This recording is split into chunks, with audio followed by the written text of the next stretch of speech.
Hello and welcome to our EV meeting. Here you can see who is presenting tonight.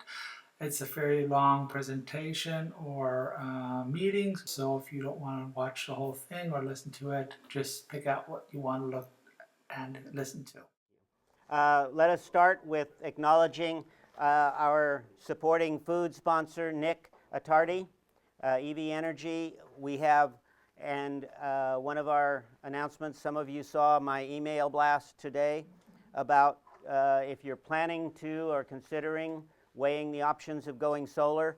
One suggestion on the internet is now do not delay, because the incoming political environment is likely not to be as supportive of energy conservation and issues like environmental concerns. So the tax credit is both for solar and there's tax credit for charging stations. If you want to put one in your homes, again, you have up to the end of the year to get 30% tax credit. Is that new? Because when I asked my accountant about it a couple of years ago, when we put ours in, There was a gap where it disappeared. Oh, okay. Yes. And they reinstated it and made it retroactive. So you might consider refiling. Yeah, you could refile. Okay. Amended. Yeah, okay. Federal actions, though, are likely to not be as compassionate in the future. I was briefed, and I share with you an announcement that was given to me as I came in today. Nissan is supporting an advanced charging corridor with significant funding, and the Monterey to Lake Tahoe segment will at least be kicked off next week with an event at Rayleigh's up in El Dorado Hills. I have some information on that. Apparently they will be putting in DC fast chargers that are both CHAdeMO and SAE compatible, dual charging systems. And this event is an RSVP, but we are invited, and I will put out the full details on an email tomorrow. But if you are interested, and particularly have like a Leaf or an i3 or those kinds of vehicles that need more regular charging, this is an event that you'd probably want to support or at least be aware of. And again, we want to thank Nissan for hosting us and for supporting the whole development of EVs in the way that they have. This is our agenda to give a highlight. Before you get restrooms and those things. Restrooms are back over there. Anybody, we have one new person that I know of. Is anybody else here for the first time? Oh, wonderful. We have token thank yous and gifts from SMUD for our first timers. Don't try to plug these in and really make your car run, but they're kind of cute. Yeah, you can't get those anywhere else. Those are unique. I'm a first timer. George?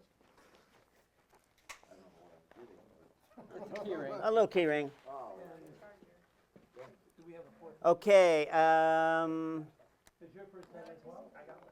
Yeah, I've already, yeah. Okay. Again, there's the program. We'll try to stay on schedule. And, you know, I'm looking forward to the presentations. I've heard pieces of at least a couple of these, and they're the kind of information that both enlighten and can inspire us. This is that announcement in terms of the email, election results, compromise support of EVs and solar panels. If you're considering that, you might move forward. I'm also bragging because that's my solar panel install that went fully functional today. Yeah, it's a 9 kilowatt system freestanding in my backyard. And you're only getting 23 to 45 in a day? At this time of year, actually I got 35, I got 38 today. well, what angle did you put it on? I don't know, you can figure out what that ever is. Okay, now good news. Anybody besides me get recruited for a study on autonomous driving cars in San Francisco? Nope. Wow, I was lucky. So Saturday I was down in San Francisco. I got recruited by, it was a German company, And we did comparative driving on a very high-end Mercedes with self-driving in terms of the state-of-the-art of Mercedes, a BMW 740 similarly outfitted, and then this token little American car that they had, which was a P85D Tesla. What was absolutely insane was in the first 2 minutes I was out on the drive, in the first drive, I see this Chevy Bolt, one of the GM fleet cars that is the fully autonomous, with all the LiDAR hardware and everything. Yeah. You know, and he was actually handling the urban traffic pretty well. But, I mean, I would never drive my Tesla on auto steer, auto drive in an urban setting. On the highway, yes. And the Mercedes and the BMW were insane. I mean, terrible, terrible. Terrible and bad. Terrible bad, horrible bad. Okay. More good news. EVs are way better in terms of public acceptance at this stage, getting a more positive impact than hybrids did. So the market has been opened by hybrids, we might think, and you know, the EV market is picking up. It's a little dropped off recently, but people are waiting, I think, for the Bolt and the Model 3. Another display of roughly the same thing. Those of us with Teslas and others with EVs, I don't know if you've seen these graphs, but these are some reports on the battery degradation. And it's really quite encouraging. It's about 5% or less over 60 to 70,000 miles. These are tables in kilometers. So that's way better than many of us feared. And I've never kept a car for more than 60,000 miles, so I've never cared about battery issues, but this says it's really going to be okay. Yeah, David? That's the same study where they said after that first 60,000 it leveled off, Yeah. even less. Yeah. And they're That goes estimating up it could some go to 500,000. Yes. Yes. Yeah, it's really quite encouraging. And a little footnote to that, some of you may have seen, so I apologize if this is old news, Toyota is downgrading their commitment to fuel cells and increasing their commitment to electric vehicles. Yeah. That was such a Yeah. stupid decision. Yeah, this is Heath Carney, our favorite Volt and GM representative. Just to help confirm this, I think what's important to do is talk, not just about a certain brand, but I want to confirm this with the Volt, that there has not been noticeable battery degradation by and large. It's holding up real well too, and that can go with this to just reassure people that these are very reliable technologies, and that this fear about expensive batteries and so on is really not an issue. And in terms of Volt information, one of our club members and a good friend of mine was reporting this past week his first annual true-up for power and mileage. He used 18 gallons of gas over about almost 6,000 miles of driving. So it came out to be 302 miles per gallon with his 2016 Volt. What's gasoline? Pardon? What's gasoline?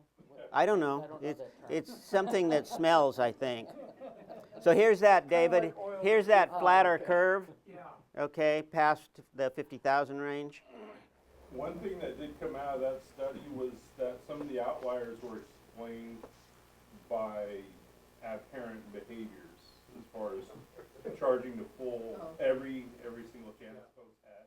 Yeah, I It's that through education we can increase the battery life of PEV drivers even further. and I have a bit of a superstitious belief. Again, take it for what it is.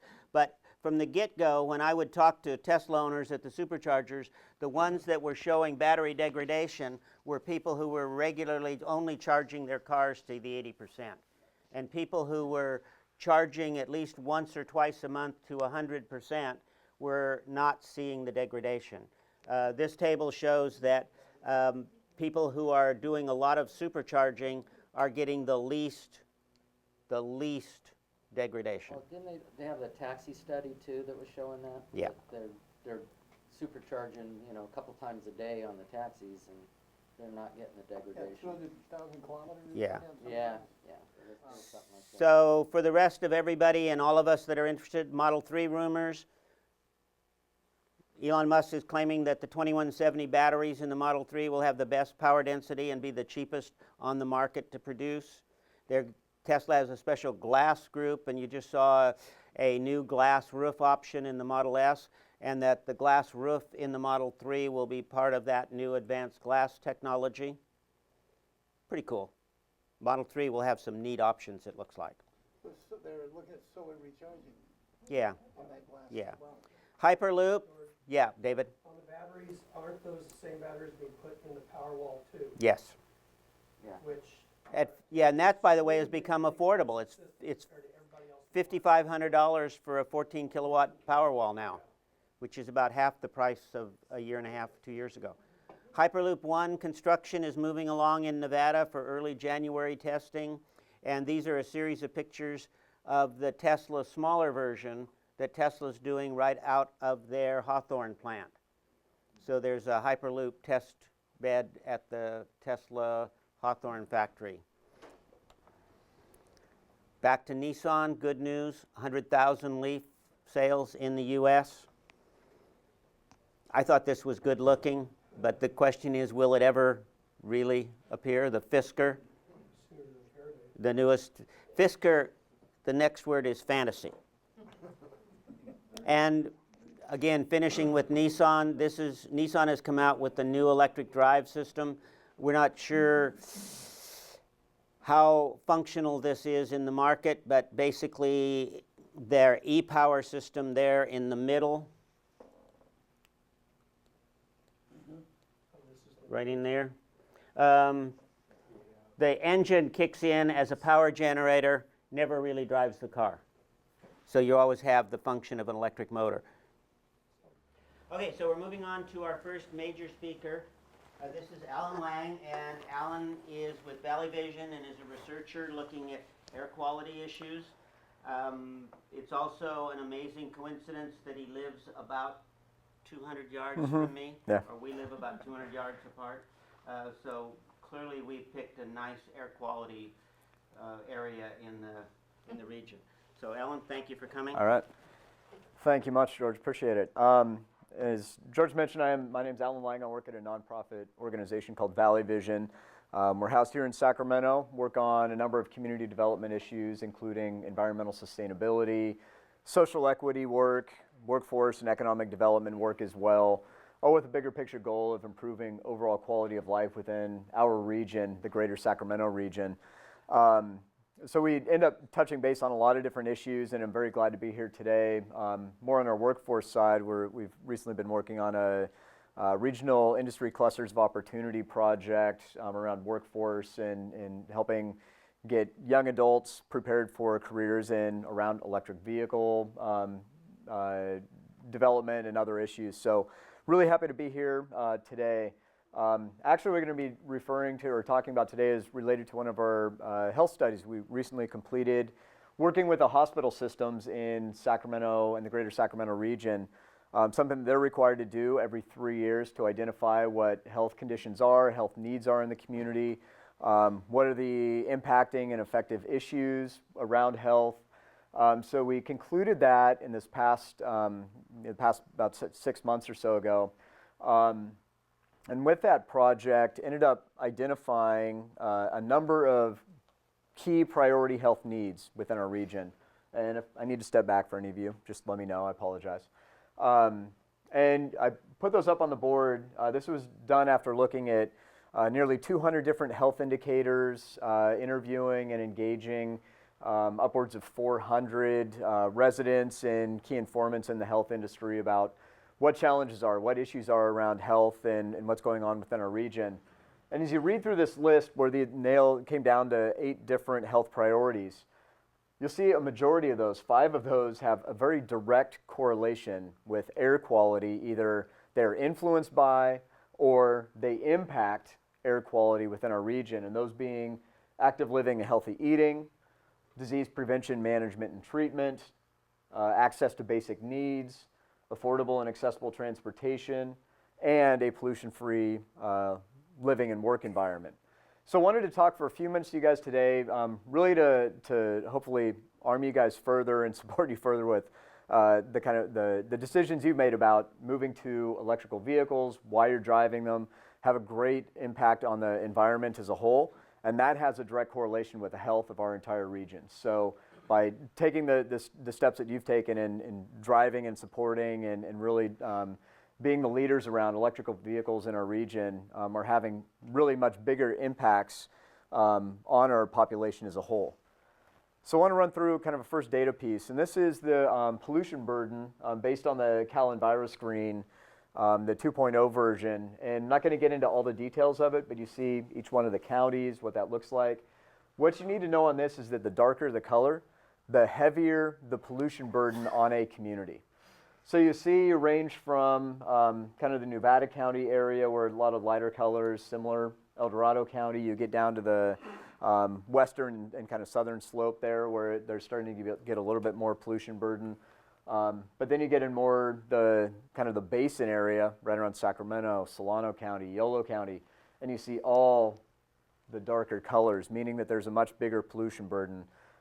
What this accounts for is not just the air quality factors, but also ground pollutants, other things as well, but definitely things that are highly impacted by the discharge and pollutants coming from motorized vehicles, which are the biggest polluters in our region.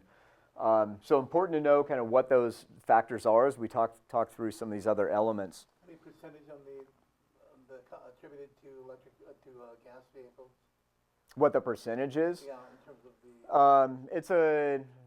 I'm not going to throw that out because I don't know. It's more than half that are the mobile vehicles, but the breakdown between the commuter cars versus heavy industrial, I don't have that breakdown, but we can definitely follow up and get you that with detail. So what are some of the factors when we're talking about the mobile vehicles and getting pollution on the road?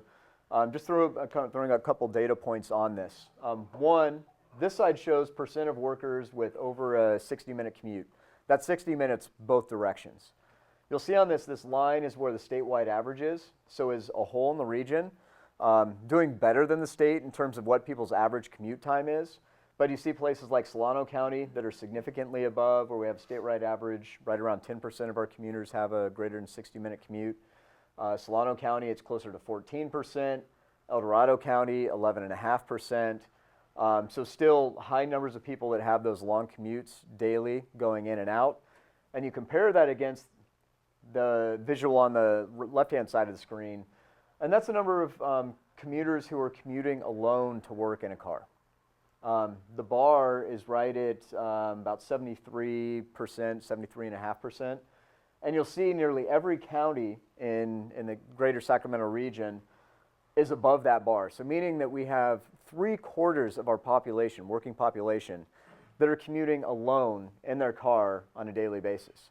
So you kind of put that together with how many electric vehicles are out there, low emission vehicles are out there versus just standard gas-powered vehicles, and what that means for what's being put into every morning, every evening in that daily commute, what's being put out in terms of those pollutants. And what we could say if we ended up with more carpools, more public transportation use, other ways of getting to work so it's not driving that pollution from vehicle miles traveled. So we start to get a little bit farther downstream with some of the, what is the impact of this? Physical inactivity, not necessarily driven by what is happening, entirely driven by what is happening with our, the healthy conditions, the air pollution, et cetera. But it does have a big impact. And you see the physical inactivity among youth. That line again is a state average. But as a whole, you have these that are about 1/5 of our youth that aren't getting what is considered the appropriate amount of physical activity. That's number of hours that they're physically active in any given week. Generally in the area, it's more about 1/3 of the population of youth that aren't getting enough physical activity. So things come into play around air quality around that. If we have a spare the air day, if we have unhealthy days because of air where particularly at-risk populations are not able to get out and be physically active, That's creating challenges not only on their health from the standpoint of if they are out in those environments, what they're breathing in, but also just not being active, getting that mobility, getting the exercise they need to maintain a healthy lifestyle. Going to the next slide is about, or the next slide is physical inactivity among adults.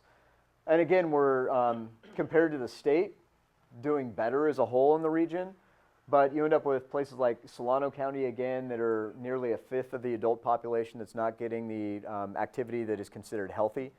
So those are just some of those air quality impact issues where if there is any reason, any aversion to getting out and being active, we need to do anything that we can to make sure that all adults, all children have every opportunity and aren't inhibited from being able to get out and be physically active in the environment. Yeah? I can see your source for adults with CDC. On the left, it's the California Department of Education. Uh-huh. Was that reported by each individual California Department of Education location, each school district? Yeah, what happens is they do testing within the school. So it's each school reports up to then each school district, up to each county of Office of Education, and up to the state. School activities with the kids. No, it is, because it's done. Are there sports teams after school not connected? That would be included as well, but it's done more through, in this case, through a survey that they do with the children and getting how many hours. So, but that is a good qualifier. It is based on self-report. So, you know, there's always some flexibility that goes with that. You bet. So then we talk about the actual health impacts. What's going on in our region? Asthma, obviously a big issue impacted by air quality, the air that people are breathing in on a day in, day out basis. The percent of adults with asthma, you see again the statewide average is about 14%. Every single county, with the exception of Nevada in the Sacramento region, exceeds that for percentage of adults with asthma. So you can see their direct implications, and the map shows the density of how many people have asthma. Again, the darker the color in the region, the greater the proportion of people with asthma in those areas. But you can see, again, nearly, anywhere from 15 to 30% of adults living in the region have asthma, have to get treatment, or have the health consequences as a result of that. We then jump to asthma-related ED visits, emergency department visits. Again, every single county, with the exception of Nevada, exceeds the statewide average. What the rate is here is based on a 10,000 population. And you can see, for instance, Solano County, which 276 individuals per 10,000 residents had over the past year an emergency department admission as a result of their asthma.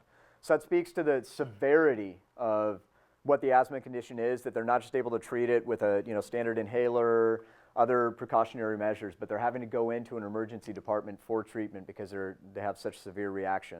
That's because it's not number of people, right? Not number of, that's number of individual cases. So there'd be an individual based on a rate, so 276 per 10,000, so you'd multiply that to get actual numbers of individuals in the area. 10 visits up there, so I think Yeah. maybe one person might have 10 visits.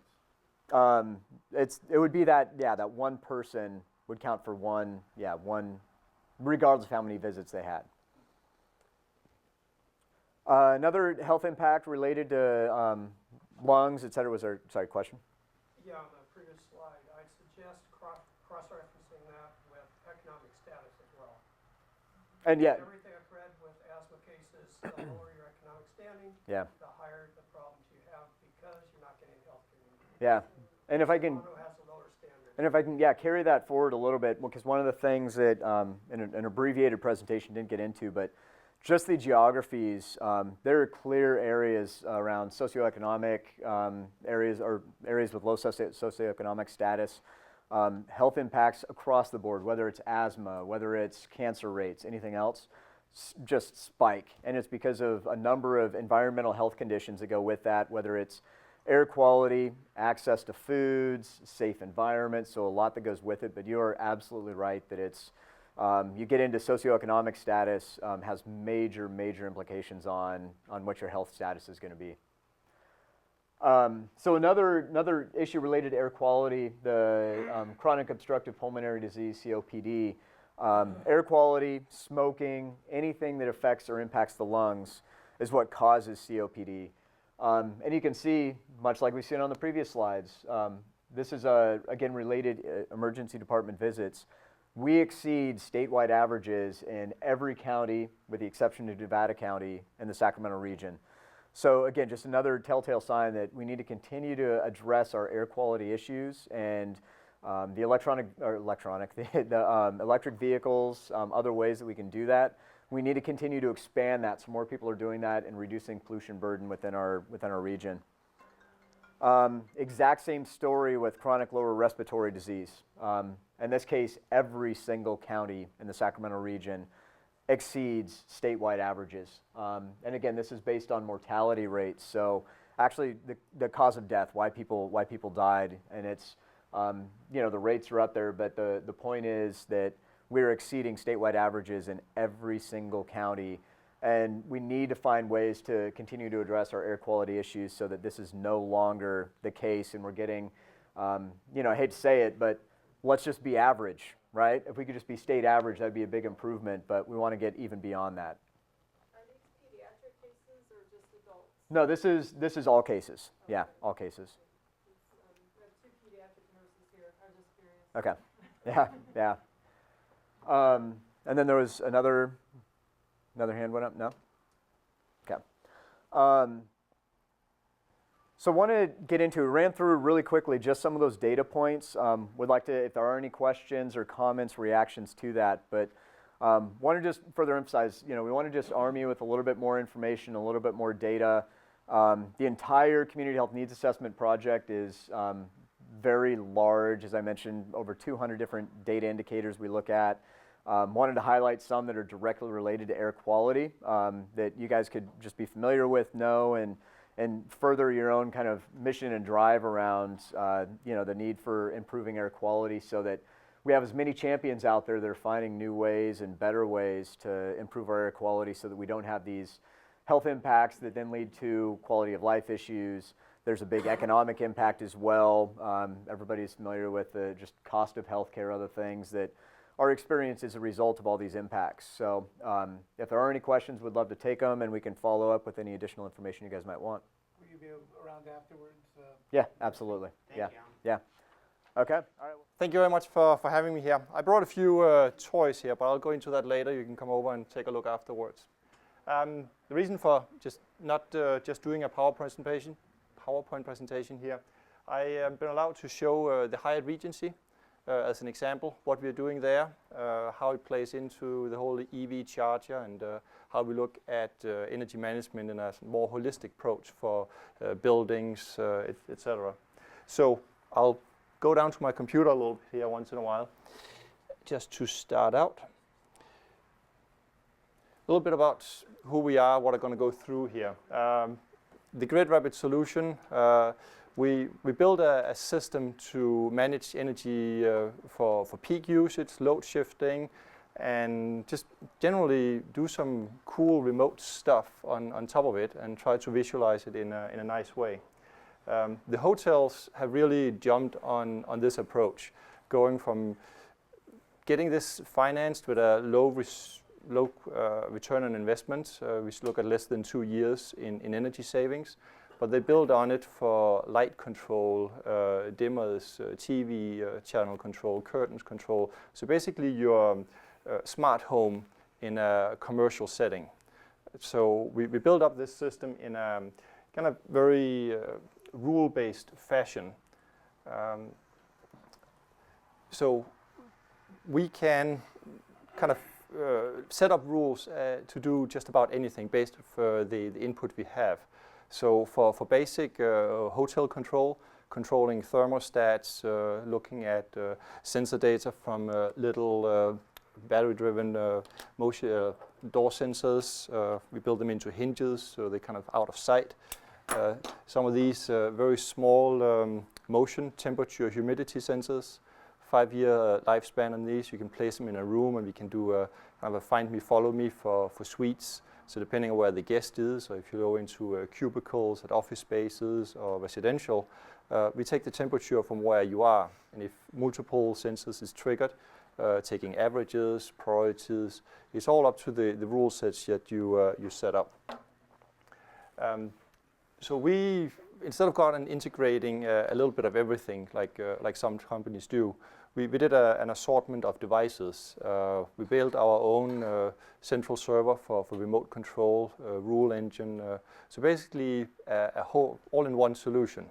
And right now with the whole Internet of Things security, we started out very early on doing the firmware security from scratch. So while we don't produce all these devices, we control the firmware on them, build out our own security on top.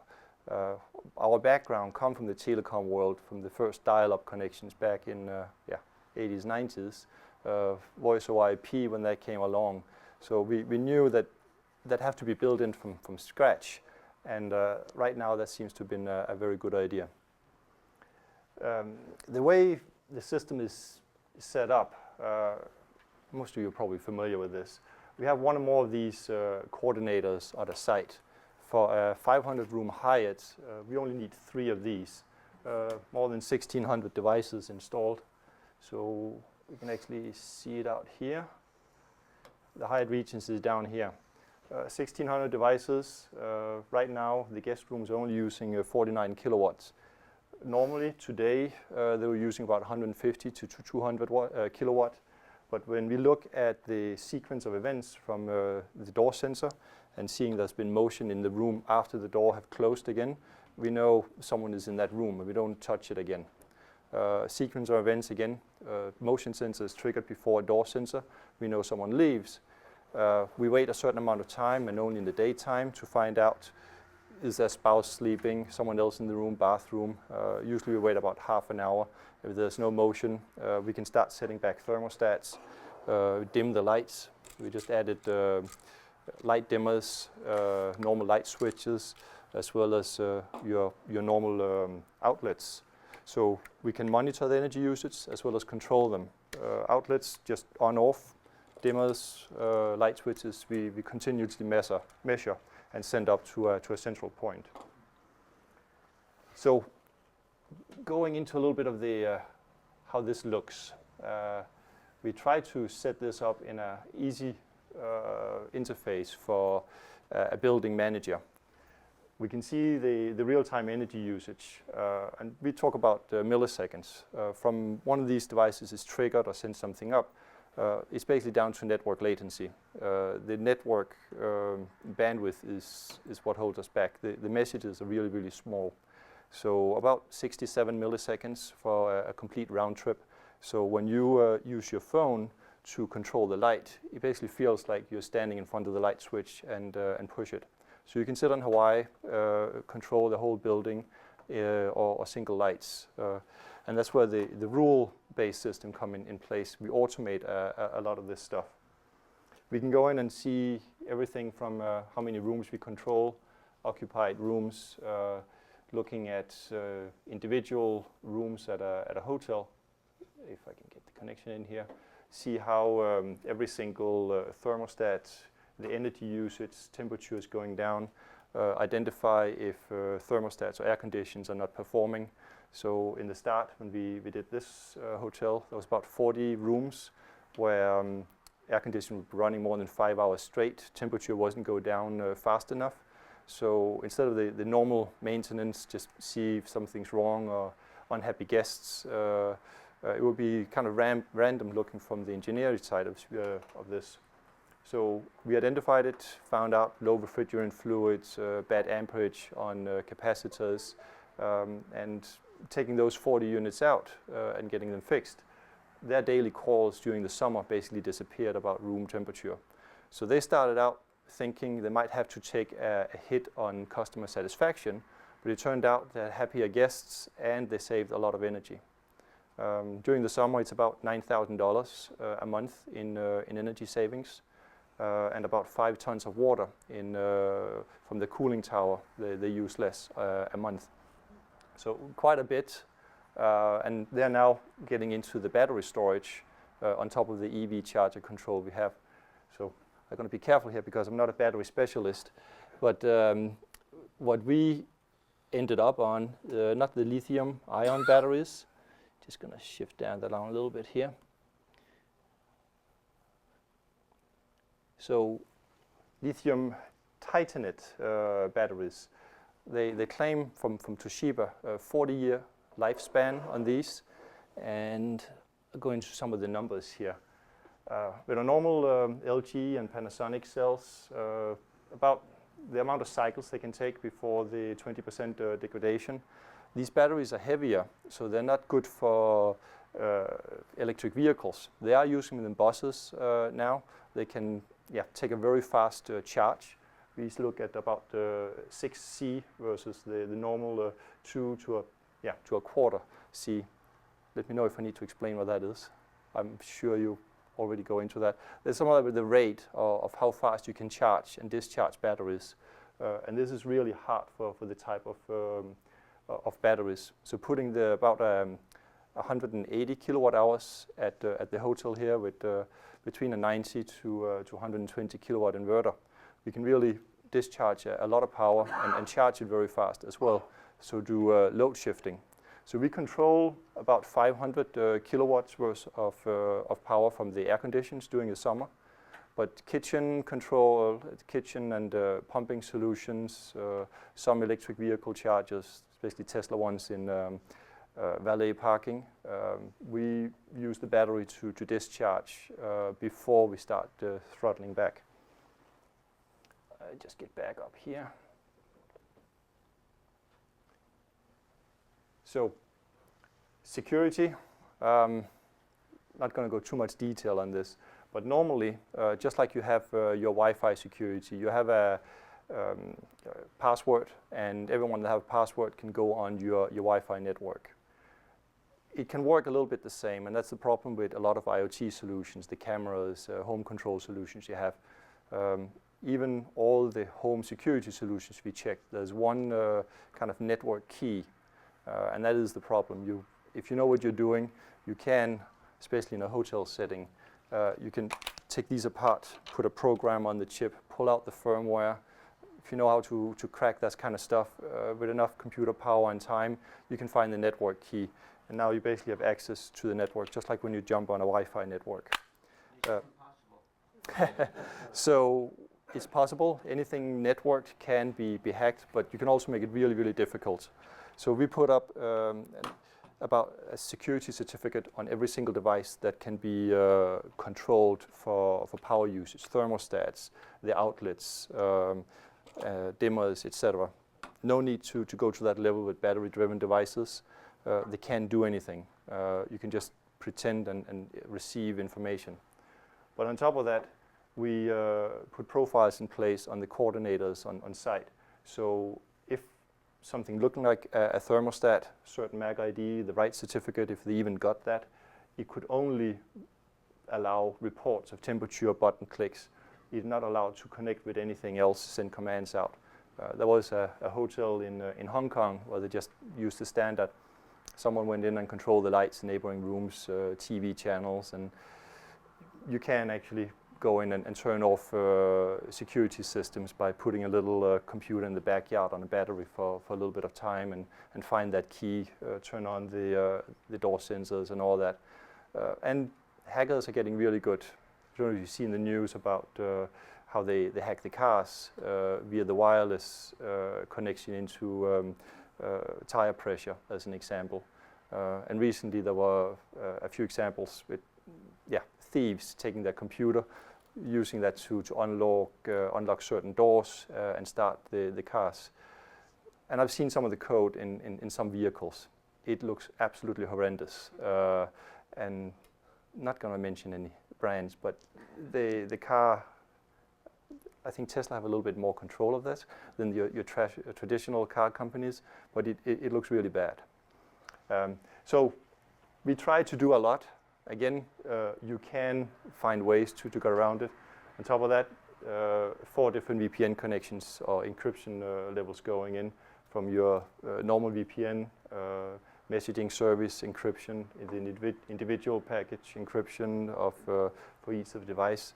And then we partnered with Verizon Wireless to add an MPLS connection on top. And I'm sure someone could find a way in, but you make it to the level where it becomes so difficult that it's not worth it. Someone will try anyway, but you have to do the extra effort. But what this allows us to do is add devices like EV chargers. For Hyatt, there's about 26 of them. We can watch them in real time. I don't think there's many right now, and it's not a great interface as it is. They haven't named it. We haven't added into the other stuff. There's only one plugged in about an hour and 19 minutes ago. We can see it's charging at 100%. Earlier today, I just took a few screenshots going down here. So it's not interesting to look at those. Where I put them? There we are. So we can see which ones. They want to put names on the parking spaces, so that's why we haven't really named them up here. So we take the same information and use with the open charge map, charge point, plug share, etc., and then we can update their sites in real time. We will talk with all of them. The current APIs don't allow us to do, but we are working with implementing some new APIs. So when you plug it into your car or phone, will show you exactly which of these chargers are free or plugged in, charging, or just still plugged in but not charging anymore. So you would know before you arrive which ones are plugged in. And because it's hooked up to our control system, the same interface where we set up rules, controls, we can make just about any type of rule. We can make it into a payment service. We have hotels that want to use their phone, use a little QR code we put on the charger itself, and say, okay, here's my room number, and whatever identification the hotel give you, it's your name, last name, or something, and only then we'll open up for the charging, because we can turn them on off, and we can also limit them in about 5 different levels. I think we're one of the very few companies that can kind of dial them back. So for Hyatt, as an example, on peak they're using about a megawatt during the summer. The guest rooms about 400 to 300 on a warm day. Adding the EV chargers on, we are looking at another 300 to 400 kilowatt if they were all plugged in. So with all we've done with the guest rooms, we limit them about 200 kilowatt from peak, and no one really noticed going into all the unoccupied rooms. Now setting a new limit for the whole building, about 800 kilowatt. When we get close to that limit, we start looking at what can we dial back on. Is it EV chargers that's been plugged in more than 5 hours? Dial them back to 75%, 50%, but don't shut them off. Stay away from valet parking until the last minute. Set back the unoccupied rooms a little bit further, or even get allowed to cycle some occupied rooms just with 1 degree for 10 to 15 minutes at a time, which is enough for us to cut up to 100 kilowatt and keep them under those strict limits.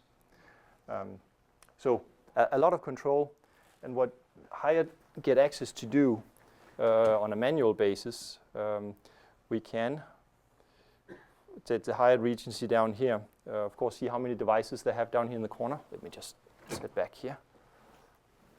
Of course, see how much power they're using in real time. Minimum, maximum temperature in all rooms. How many of the air conditions are heating, cooling, fan only, standby. We can go in and see how many motion sensors triggered, open doors they have. Or we can control every single thermostat from out here. We can go in and do the same for a floor. Now this is going through my phone. It is. And the interesting part is, this is just one building. As a management companies with hundreds of buildings, they'll put the group up with the buildings here. So you can control all the buildings across the world with 1 click if they have the right credentials. You can go in and shut down a floor or go all the way into a specific room. We can see when the door sensor was triggered, the motion sensor was triggered, the power on the sensors, control the individual thermostat, see when it last ran, And we can pull a lot of information out in general, humidity in the room. We can even go in and see how the humidity rises throughout the day, people taking showers, if you want to go to that level. Can we take a couple minutes and just close up? Yes. So, last thing, we are showing this on a 3D view as well. Right now I'm just showing all the motion sensors in real time as they're being clicked. We can see the networks. That's the hotel we are showing here, the 500-room hotel right now. And when these light up, that's within 60 milliseconds of someone moving in that room. And you'll see them turn on and off right now, some of them as people walk in. We can also see the networks, how they communicate in real time. So there's a communication path for different SigBee networks, how they talk with each other. It can be used for a lot of security. We use this for nursing homes as well, nothing to do with energy efficiency.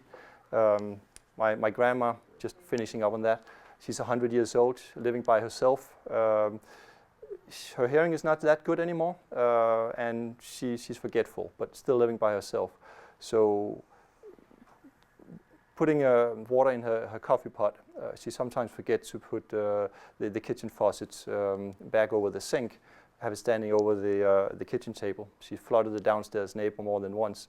So putting this little water sensor on the floor, the second these two probes detect water, we actually have a ball valve controller I didn't bring. It shuts off the water and sends a message to family members and staff. And then we just send someone to the room to put the kitchen faucet back again and use the phone to turn on the water again. It works with gas sensors as well, if you detect gas. But the more interesting part, we see interest from nursing homes. Again, nothing with energy efficiency. We put these little motion sensors in each room. It's not as intrusive as a camera, but we know she gets up in the morning. We have alarms in place that if there's no motion outside of the bedroom after 9 o'clock, someone should check on her. If the bathroom, the door's been closed, she was in there and motion stops above a certain level, we'll have someone to go check. So it's just a kind of feel-good, things as it should. There's no alarms. You can go in and see the motion for the rooms, and she don't feel like she's under surveillance. So you can do a lot with the Internet of Things if it's done right. It's really a lot of savings for energy. Peace of mind, and getting this ready for the residential is the next step for us. Great. That really is a lot of promise. I can see that in everything. Well, let me start off with a few words of introduction. In addition to having worked with Sacramento Electric Vehicles for some time, I'm also working with the Environmental Council of Sacramento, and as part of their transportation group. And I'll stand over here for the video. And I'm hooked. All right. And one of the things I started doing last year, toward the beginning of this year, is to update a vision for transportation in the region from what it was for the last decade, looking forward for 2020, 2030. As the group sat down, we didn't have a lot of insight as to what's happening in the industry, what we need to be thinking about when trying to do a transportation plan and influence local agencies and government offices on this topic. So I started looking around a bit, and I was stunned at what's going on. And I'm trying to pull that together for you guys as well, to give you an overview of what's happening with electric vehicles in terms of transportation and how it's going to affect not just the car, but the communities around us. It's not a trivial change, it's a fairly significant one, and it's happening pretty darn fast. So I'm going to jump forward and just talk about what's going on in the next 5 and 10 years. And there's three things coming together, a nexus of three different drivers that are going to cause a fairly major change. Autonomous driving, which you've been hearing, I'm sure everybody's been hearing about that. Dispatchable transportation, like Uber, Lyft, and such. and the low operating costs of EVs, how these come together to make some very dramatic changes. Now, is driving safe? Well, you know, not perfect, far from perfect. In California, we're having about 3,000 deaths a year in California because of car crashes and such. And, whoops, and I should have another, well, it's getting worse. There's a curve that shows an upward trend, largely because of distraction, cell phones, even the car navigation units. So a lot of the, you can see here, I didn't put lipstick or eye on the list, but all these things are coming together. Oh, that's the chart I was looking for. It's getting worse. All right. So, in addition to that, we've got a huge amount of area where we are just storing our cars throughout the day when we're not using them. This is actually the parking lot that now the Hyatt sits at. So where did our speaker go? Is he? Oh, anyway, so the Hyatt is now on this parking lot from back 1950s. But the cars are sitting there idle most of the time. The studies have said around maybe 30% of the time of driving in the downtown areas is just searching for parking spaces. And then you look at a street like this, even ones down in the middle of town, you're talking a third to even half of the space is just used for parking. And of course that parking constraints limit your time in meetings and things that you want to do. So again, giving us challenges. But what if we were able to change this in some very dramatic way? All right, what would this mean if we could have a car on demand within 30 seconds of you requesting it, like an Uber type mechanism, up would come a car. It would be a car of your type of choosing. Might be a sleeper, especially on the way to work, or a party car on the way home from work, or out to a restaurant with friends. So it could be a variety of types of cars, not just the one car that you happen to have purchased. They're talking about 10 to 25% the cost of a cab now. Dramatically cheaper. You free up all that parking space. The disabled, the impaired, by the way, the impaired generally means the ones that come out at 2 o'clock at night. You know, those impaired too. Or when elderly, when the kids take away your keys. So something that opens up, we could open up transportation for them as well. We'd lower our risk of accidents that we talked about. Dramatic 90% of those accidents we saw earlier result of people making mistakes while driving. Increase use of public transit, because your Uber-like vehicle can take you right to light rail and pick you up from light rail and take you to the office. And this time is given back to us, whether it's reading, for some of you it may be sleeping, but it's your time is now being returned to you. And of course, a big reduction in the cost of shipping goods, trucking, neighborhoods to across the country with freeways. So the first, I've got a series of predictions and comments here. Elon Musk, many of you know, of course, says 5 or 6 years, you can literally get in the car, go to sleep, and arrive at your destination. He didn't say in the future. He said 5 or 6 years. So what are others saying? This is one option. We're gonna kind of brush past this one, but from VW, they're saying in a few years we'll be seeing the cars without steering wheels or brake pedals. VW is going to be building self-driving cars faster than the competition.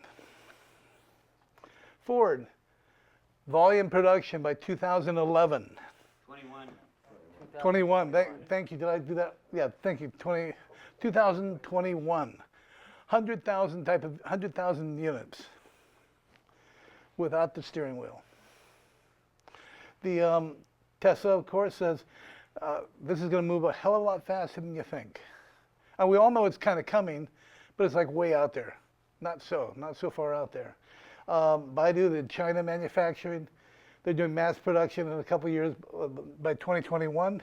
And they're going to do that for tourist cars, where people can get in the car and the car will take them around as like a tourist.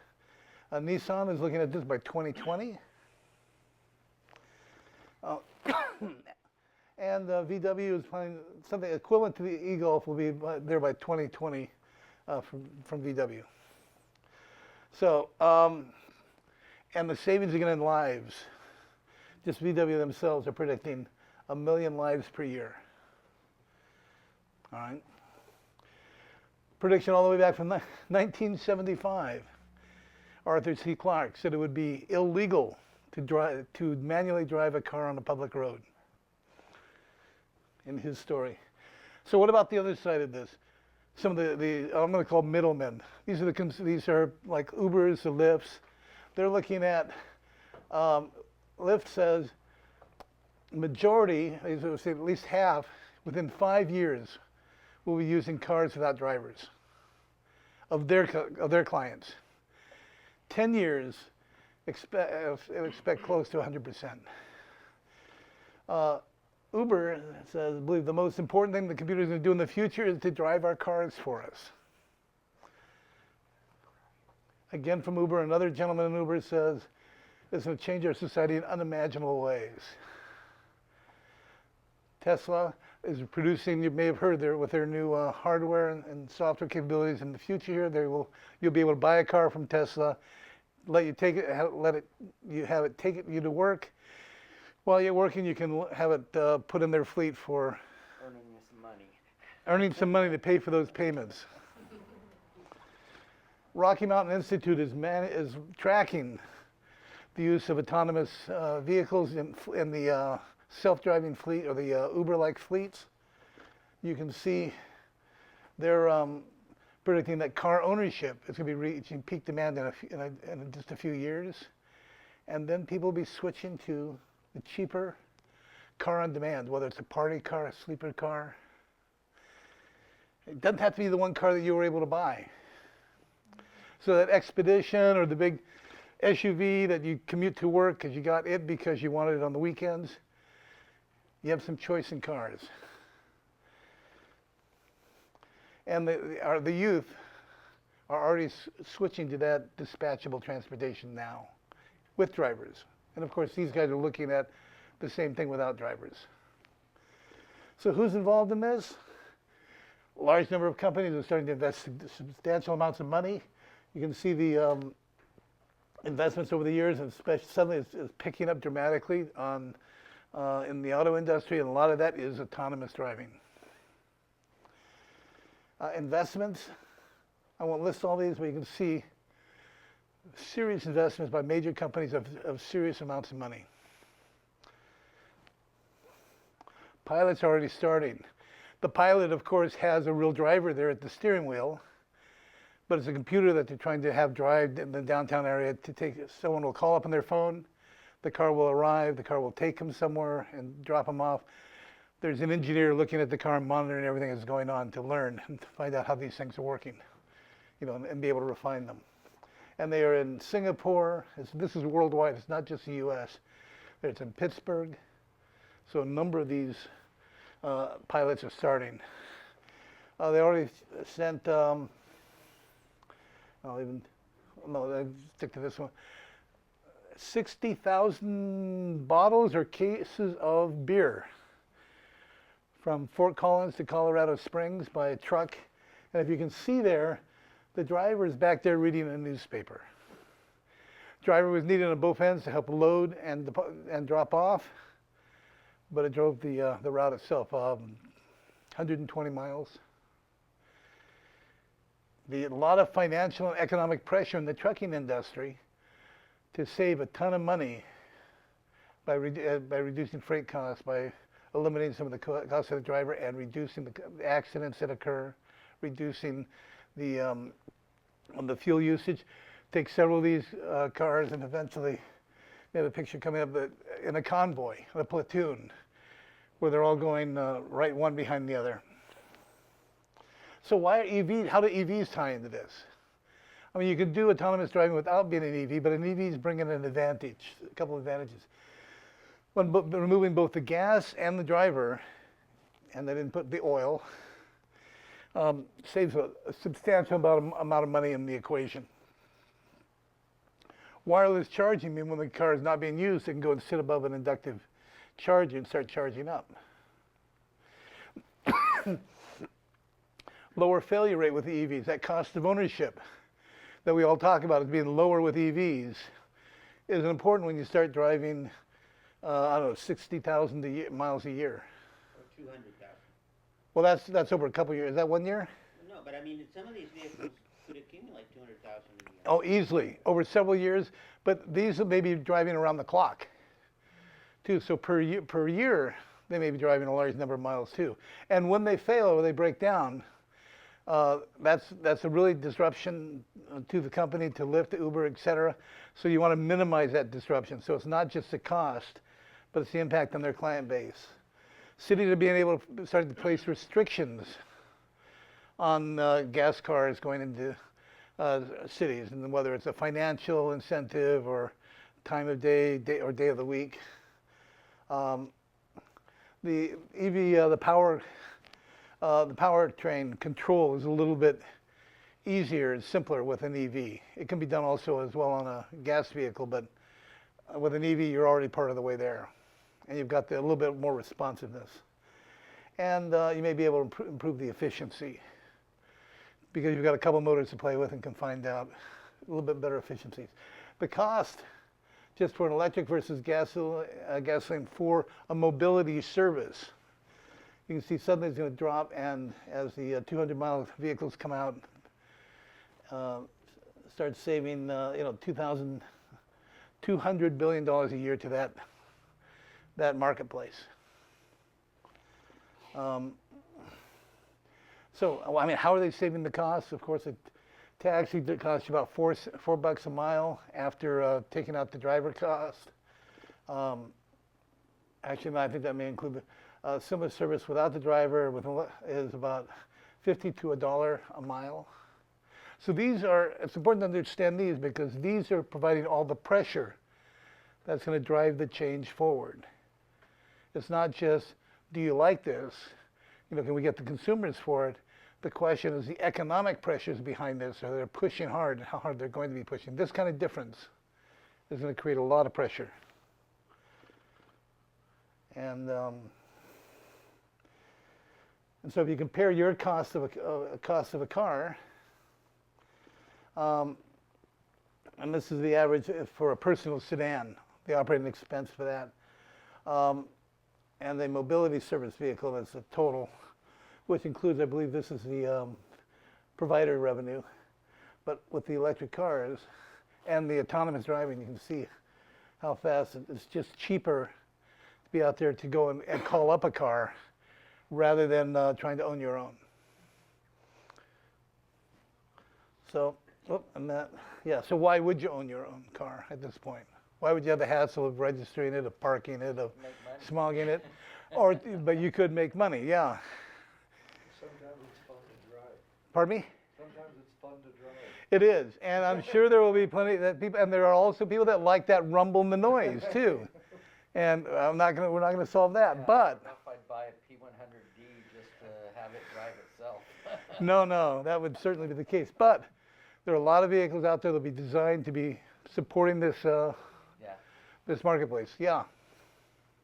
Has the effect of unemployment been increased? Well, that's no, it isn't, and that's a very important aspect. It really is, because if you look at the shift toward this, the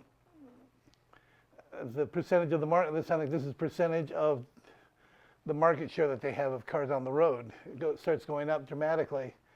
I'll come back to this. About 2 minutes, guy. All right, let's see. Job loss. Job loss is a big factor, and it's 4.1 million people make their jobs driving. They make their living by that. Truckers, taxis. So we got to figure that out. Now, this is not the first time that jobs have been disrupted by technology, but boy, there's still a lot of pile-on eventually. That Isn't it also going to lose jobs in the manufacturing of the cars because they're not going to need as many? That's an interesting one, yeah. That's why a lot of the manufacturers are tying up now with the Ubers, with the Lyfts. They are connecting with them because they'd rather be partnering and become with them as that revenue model as opposed to being stuck out by themselves. I think that's a very big issue. But there's others. There's liability and safety. And regulation. That's the big one now. Yeah, I mean, especially if everything's done on a state level. You can imagine being a car manufacturer and having to deal with 50 states here and all the countries around the world. So VMT, are you actually improving, reducing congestion? If you, I don't have a slide for it, but if you do it smart, like you have the autonomous vehicles feed to the light rail, that and the light rail, when it delivers you downtown, you got the autonomous vehicle taking you to your office door. That's smart. If you just have that autonomous vehicle take you from your driveway and you use it like a bus or a sleeping car all the way down into town, then we could be seeing some congestion issues. And there's problems that we have to work through in this, but we can do it smart if we get involved early. 30 seconds. And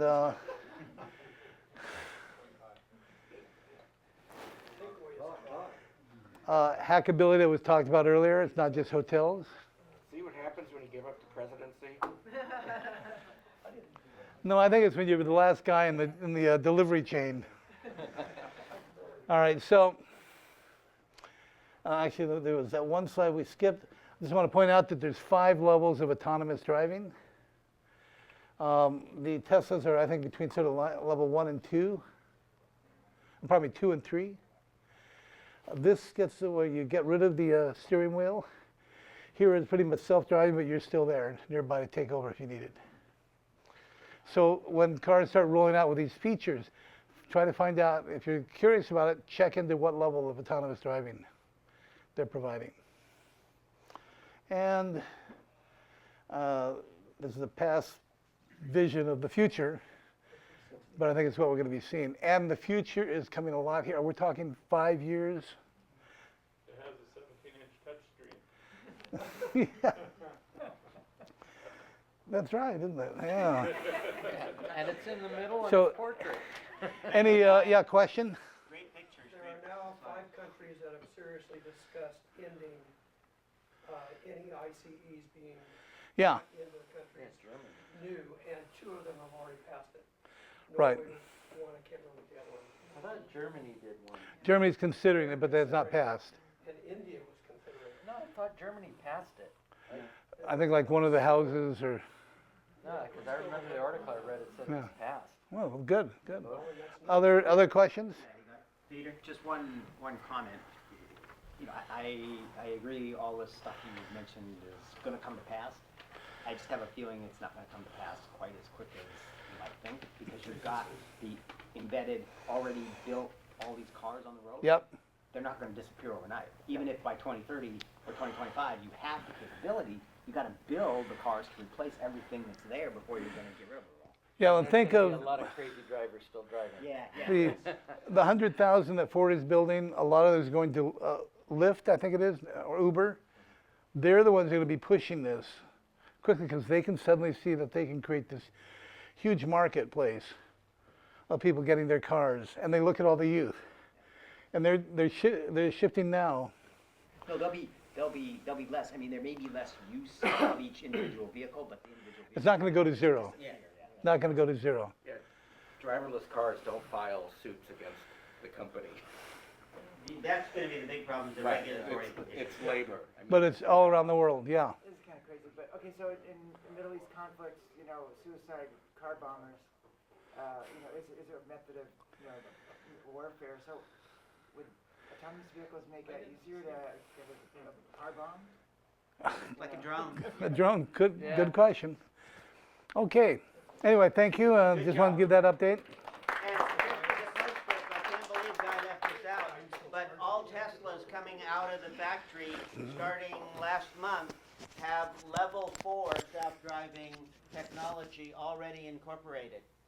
And Tesla's demonstrated that complete self-driving function from the home to the office with the car then leaving the guy off and finding its own parking place. So I think the message that Guy conveys here is this is coming way faster than a year ago would have suggested. Didn't Elon say by the end of 2017 they're going to have self-driving cars? The hardware will be there, whether Well, I the know it- regulatory no, is. he says they're already installing it Yes. now, but he said that they'll have self-driving That's like cars. a timeline, though, right? Yeah. It's Tesla's time, so, Yeah, so you yeah. divide two, times two. Okay, Just really thinking of yeah, Larry? 2020. So has this technology been, you know, a factor in like Measure B, a 30-year, you know, tax measure for roads? No, it's all, people doing that generally are not aware of what, Yeah. and this is why why I was involved in trying to get this insight into our government agencies. Okay, so let me move our agenda. We have a board election scheduled for tonight. We have 2 recognized candidates. Is there anyone here that would be interested in serving on the SacEV Executive Board? We are totally open to self-nomination. And I'm not even sure, how many openings do we have? So we have for certain 3. We have 2 candidates. Yeah, and could we get our candidates to introduce themselves? Wayne first. Wayne Thomas, I'm a retired SMUD employee. I've been in SacEV for quite a few years, and I'm not sure how many. And Peter Mackin. Peter Mackin, I work for a small electrical consulting firm, do power system analysis. I've been in SacEV for 2 years, something like that. Anyway, I really enjoy it, and I like the, you know, the goals of SacEV, air quality improvements, promoting electric vehicles. That's, I mean, for electrical engineering. Okay, since we have 3 openings and only 2 candidates, I would move and would be eager for a second that we elect those candidates by acclamation. I have a ballot here, but I don't want to waste my Sharpie ink. All those in favor? Aye. Opposed? Congratulations, Wayne and Peter. One last piece of business is Guy has proposed and possible interest in some kind of December-ish related to Christmas party, which is something that we've never had, but that's, you know, since I have a very boring life and I'm retired, I don't have a work group that has Christmas parties, so my social calendar is wide open, but many of you actually do have lives and therefore may already have social commitments. But is there a show, can we ask for a show of hand how many of you would be interested in some sort of Christmas potluck or dinner gathering at a restaurant?